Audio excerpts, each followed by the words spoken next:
High বন্ধুরা, আমি Pritha. Welcome to my channel.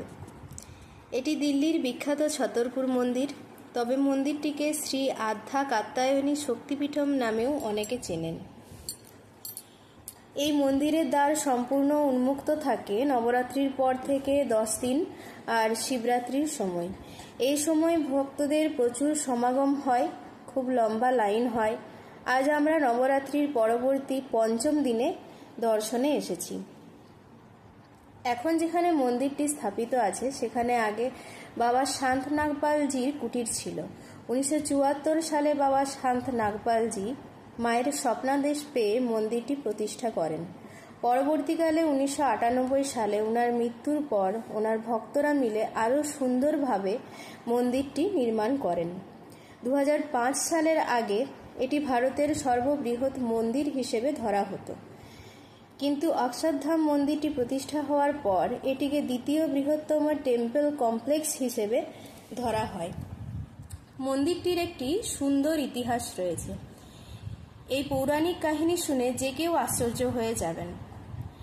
একবার এক ঋষি দুর্গাদেবীর কঠোর তপস্যা করেছিলেন। ওই ঋষির নাম ছিল কাত্যায়ন। দেবী ঋষির কঠোর তপস্যায় প্রসন্ন হয়ে ঋষির সামনে প্রকট হন এবং বলেন, তোমার তপস্যায় আমি প্রসন্ন হয়েছি, তুমি কি বর চাও বলো। তখন ঋষি কাত্যায়ন দেবীকে বলেন তার পুত্রী হিসেবে তার ঘরে জন্ম নিতে, এটাই তার ইচ্ছে।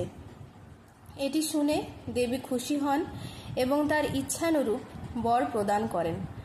পরে দেবী ঋষির ঘরে কাত্যায়ন পুত্রী হিসেবে জন্মগ্রহণ করেন, আর তখন থেকেই দেবীর ওই রূপকে কাত্যায়নী দেবী হিসেবে পুজো করা হয়। তাই দিল্লির এই ছতরপুর মন্দিরের পৌরাণিক নাম শ্রী আদ্যা কাত্যায়নী শক্তিপীঠম। মন্দির কমপ্লেক্সের মধ্যে বহু দেবদেবীর মূর্তি রয়েছে।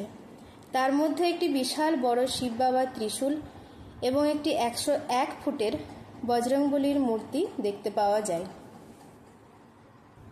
মন্দিরটি খুব সুন্দর এবং দর্শন করে আজ আমাদের সত্যিই খুব ভালো লেগেছে। ধন্যবাদ।